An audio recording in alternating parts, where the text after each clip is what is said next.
Saludos, en el siguiente video voy a hablarles de la energía potencial eléctrica de dos cargas puntuales. Es conveniente comentar que la energía potencial eléctrica es una característica física que se aplica para cualquier campo eléctrico, ya sea si estamos hablando de campos eléctricos uniformes o no uniformes. Entonces, el caso más sencillo de analizar es cuando tenemos dos cargas puntuales y es útil en ese caso calcular el trabajo que se realizaría sobre una carga de prueba Q sub 0 que se mueve en el campo eléctrico ocasionado por una sola carga puntual estacionaria Q. Entonces, si observamos en la siguiente imagen, tendríamos una carga puntual, en este caso positiva, Q, la cual nosotros sabemos que tiene un campo eléctrico a su alrededor, en este caso de manera radial, y el cual, pues, en este caso, como la carga es positiva, sería alejándose de la carga. Por eso, si analizamos el campo eléctrico en el punto A, un punto cercano a la carga, pues su vector de campo eléctrico es radial, alejándose, y si lo miramos en el punto B, tiene ese mismo comportamiento radial y alejándose, pero observen que su magnitud es menor.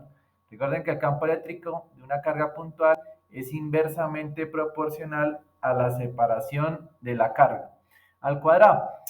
¿Qué sucede? Que vamos a analizar en este caso dos escenarios. El primero, en este caso, si yo coloco la carga de prueba en el punto A, en este caso tomemos la carga Q sub 0 de prueba como positiva, ella va a experimentar una fuerza eléctrica, en este caso de repulsión, debido a que tiene el mismo signo, y se alejaría de la carga Q sub 0 debido a una fuerza eléctrica. Recuerden que esa fuerza eléctrica, su magnitud es igual a 1 sobre 4 pi epsilon sub 0, que es lo mismo que la constante eléctrica, multiplicado por el producto de las cargas, en este caso la carga Q, generadora del campo eléctrico, por Q sub 0, que es la carga de prueba, sobre la distancia de separación al cuadrado. ¿Listo? Recuerden que esa distancia de separación es la distancia que hay entre las cargas, es decir, la distancia de Q hasta Q sub 0, si hubiera estado en A, vendría siendo la distancia RA, y esa fuerza pues nos garantizaría, generaría que la carga se desplace hacia el punto B. En este caso la fuerza tendría la misma dirección del desplazamiento. Y esas cargas siempre se desplazan, en este caso, de manera radial. ¿Listo? El desplazamiento siempre sería de manera radial. Podemos darnos cuenta, si analizamos esta fuerza, que en este caso es una fuerza eléctrica que no es constante. ¿Por qué? A medida que yo me alejo de la carga de Q, pues la fuerza va siendo obviamente más débil. Y obviamente en la distancia RB, su valor sería más pequeño que en A. ¿Listo? Es decir, la energía comenzaría a disminuir. Y bueno, en este caso podemos también afirmar y garantizar que la fuerza eléctrica es una fuerza conservativa. Como es una fuerza conservativa, podemos relacionar el trabajo con el cambio de la energía potencial. Y al hacer esa relación, podemos obtener una expresión para la energía potencial eléctrica entre dos cargas puntuales, la cual está dada por esta formulita, la cual es igual a 1 sobre 4 pi epsilon sub 0 por el producto de las dos cargas Q por Q sub 0 sobre la distancia de separación al cuadrado R. Esa distancia de separación es una cantidad escalar positiva, la cual va a ser medida entre la carga Q y la carga Q sub 0. Es lo que se puede medir de Q a Q sub 0 o de Q sub 0 a Q. Por ende, R siempre es positiva y en esta expresión sí hay que tener cuidado con el signo de las cargas. Analicémoslas un poco más a detalle y describámosla un poco mejor. Partiendo de la expresión de esta energía potencial eléctrica para las cargas puntuales, podemos afirmar lo siguiente. Primero, que la energía potencial es positiva si las cargas Q y Q sub 0 tienen el mismo signo. ¿Listo? Entonces, dos cargas, en este caso, si son positivas, el producto de esa energía potencial eléctrica me daría positiva. E incluso si ambas cargas son negativas, menos por menos nos daría más. Dado que el otro término, la constante, 1 sobre 4 pi epsilon sub 0, la permitividad eléctrica al vacío, y R son términos en este caso positivos. Recuerden que R es una distancia, que en este caso es escalar positivo. Entonces el signo depende de los signos de la carga. Entonces, ¿cuándo sería la energía potencial eléctrica negativa? Va a ser negativa cuando las cargas tienen signos opuestos. Es decir, si la carga Q es positiva o negativa y la carga Q sub 0 tiene el signo contrario. Es decir, más por menos o menos por más nos daría una energía potencial negativa. ¿Qué otra cosita podemos afirmar y es importante tener en cuenta? Observemos que esa energía potencial eléctrica depende también de la distancia de separación. Es decir, que en este caso, si tomamos el valor de R como un valor demasiado grande, infinitamente alejado, es decir, que ese R tiende a infinito, este término de energía potencial eléctrica se hace cero.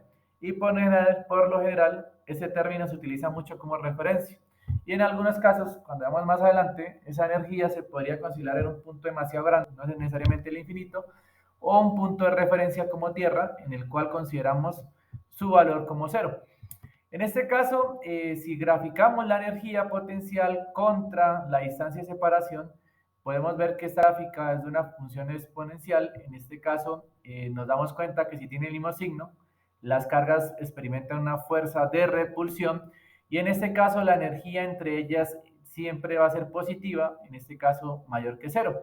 Y eso lo podemos ver cuando tratamos de acercarlas. Si tratamos de acercarlas, la fuerza de repulsión se hace mucho más intenso y obviamente la energía que se almacena, la energía eléctrica es una energía almacenada, va aumentando y va tendiendo hacia infinito, por eso evitarían que las cargas, por así decirlo, se junten. Y en este caso, el caso particular en el cual esa distancia cero, lo que está mencionando, tendería hacia infinito, ¿listo? Y la otra distancia, a medida que yo me alejo, es decir, ese R es muy grande, tiende a infinito, la energía potencial se hace muy, muy pequeña y prácticamente que cero. En el caso en que las cargas, en este caso, tienen el mismo signo, podemos afirmar que el trabajo realizado es un trabajo positivo y por ende la energía potencial eléctrica es positiva. Cuando las cargas, y en este caso las dos cargas puntuales tienen signos opuestos, ya nos dimos cuenta, afirmamos que la energía potencial en este caso es menor que cero, es decir, negativa. Por eso la gráfica está sobre el eje negativo vertical. Pero cuando R tiende a infinito, esa energía tiende a ser cero también. Entonces, para puntos en que la distancia de separación es demasiado grande, la energía potencial eléctrica es cero. Y ya cuando la distancia se hace prácticamente cero, esa energía tiende a menos infinito. Es decir, que se requiere muy poca energía en este caso para tratar de juntar las partículas. Obviamente no se van a compartir la distancia de cero, se determinaría en este caso la ecuación y eso permite explicar el principio de exclusión de Pauling, en el cual dos objetos no pueden compartir el mismo lugar. Y bueno, en este caso tendríamos que el trabajo es negativo, entonces la energía potencial eléctrica es negativa. Y otra característica que podemos hablar es que la energía potencial es una propiedad compartida entre las cargas. Es decir, que si una de las cargas es cero, la energía potencial eléctrica obviamente sería cero. Entonces, para que exista energía potencial eléctrica, mínimo debemos tener dos objetos cargados. No existiría energía potencial eléctrica para un solo cuerpo, una sola partícula en este caso, una sola partícula cargada. Obviamente, si hablamos de sistemas discretos, un objeto sólido macroscópico tiene muchas partículas y obviamente pues no sería el caso de que la energía potencial eléctrica sea cero. Esta expresión nos permite llevar este término, estos cálculos a energías con muchas cargas. Entonces podemos calcular la energía potencial eléctrica debido a muchas cargas.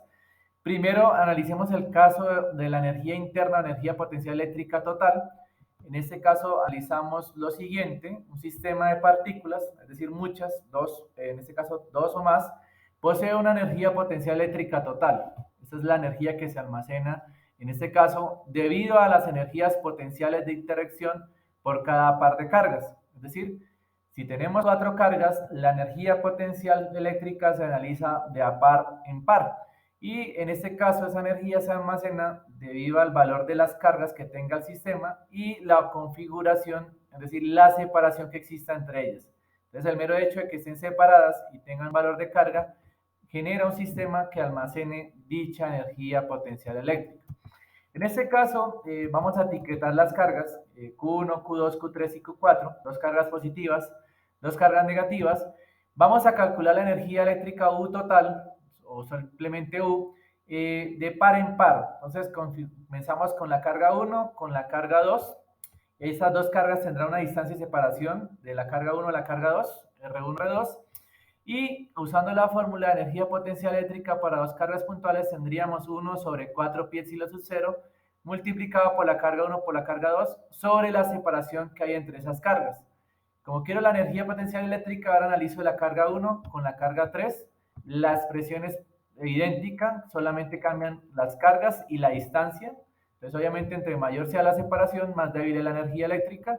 Y pues entre mayor sea el signo de la carga, pues mayor va a ser el valor de esa energía.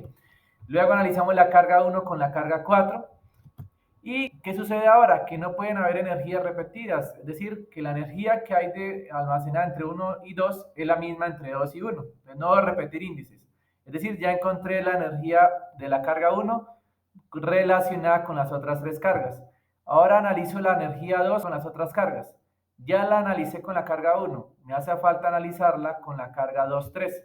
Es decir, no debo repetir par de cargas. En este caso tendríamos la otra combinación posible, que sería la energía 2 con 3. Nos daría una distancia R2,3. Luego la carga 2 con la carga 4 nos daría la energía 2, 4, la distancia 2, 4. Y tendríamos la energía potencial eléctrica almacenada entre ellas.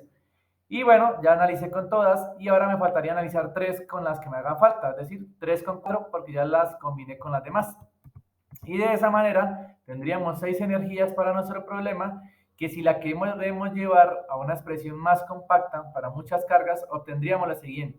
Como la energía potencial eléctrica es igual a un factor común de 1 sobre 4 pi epsilon 0, observen que ese término está en todas las expresiones, y sería la sumatoria de I menor que J, es decir, tomamos los índices de I menor de J para identificar las distancias. Observen 1, 2, si tomo el I como 2, vendría siendo 2, 3, 2, 4. Con esto garantizo que esta expresión no tomaría términos repetidos. Y de esa manera, pues, está la expresión para calcular la energía potencial eléctrica total de un sistema de cargas. Pero a veces también necesitamos calcular la energía potencial eléctrica sobre una carga debido a una distribución de cargas. Es decir, tomemos tres partículas cargadas, Q1, Q2, Q3, y quiero calcularles la energía potencial eléctrica en un punto A, no la energía eléctrica total de ellas, potencial eléctrica total, solamente la energía potencial en un punto A. Para eso, pues ubicamos una carguita de prueba, en este caso sería la carga sobre la que quiero estudiar, como dice en este caso el título. En este caso puede ser positiva o negativa, esa carga va a ser la carga común, y calculo la energía potencial eléctrica debido a las otras cargas, es decir, calculo la carga Q1 sobre Q sub 0 y luego Q2 sobre Q3, sobre Q sub 0, perdón, y Q3 sobre Q sub 0. Entonces tendríamos la carga 1 sobre Q sub 0, tendríamos una distancia R1 que me generaría la siguiente energía, que depende de la carga Q0, de Q1 y la distancia que habría entre las cargas. Luego Q2 sobre la carga sub 0 y luego Q3 sobre Q sub 0. Y esta sumatoria me daría la energía potencial eléctrica en el punto A, donde tengo una carga de prueba, una carga cualquiera. Y tendríamos esa energía potencial eléctrica almacenada en ese punto. Que observen que 1 sobre 4 pi epsilon sub 0 y la carga que estoy estudiando serían factores comunes y me quedaría la sumatoria de Q sub I sobre R sub I. Si calculo ahora la energía en otro punto, en este caso en un punto B, sería para calcular en este caso el trabajo que es necesario para moverla de A hasta B. Entonces calculo la energía en A con esta expresión, luego hago el mismo proceso para calcular la energía total en B del sistema de cargas, obviamente con las respectivas distancias, y de esa manera pues la puedo llevar al trabajo efectuado sobre la carga Q sub 0 cuando se desplaza de A hasta B a lo largo de cualquier trayectoria. En este caso recordemos que el teorema del trabajo me dice que en este caso es igual a menos el cambio de la energía potencial eléctrica, es igual a menos la energía final, es decir, en el punto B menos la energía potencial eléctrica en A, que si multiplico aquí el signo menos, ordeno, me daría que el trabajo es igual a la energía potencial eléctrica inicial menos la energía potencial eléctrica final. Todo esto porque las partículas tienen una fuerza eléctrica la cual es conservativa. Y en este caso, si la energía potencial eléctrica va a ser cero, cuando la carga de prueba Q sub 0 está muy lejos de todas las cargas que produce en el campo. Entonces, obviamente, si mi carga Q sub 0 está en un punto donde R es infinito a cada carga, esa energía potencial sería igual a cero en ese punto. Esta expresión son demasiado útiles o resumen la energía de un sistema discreto de cargas.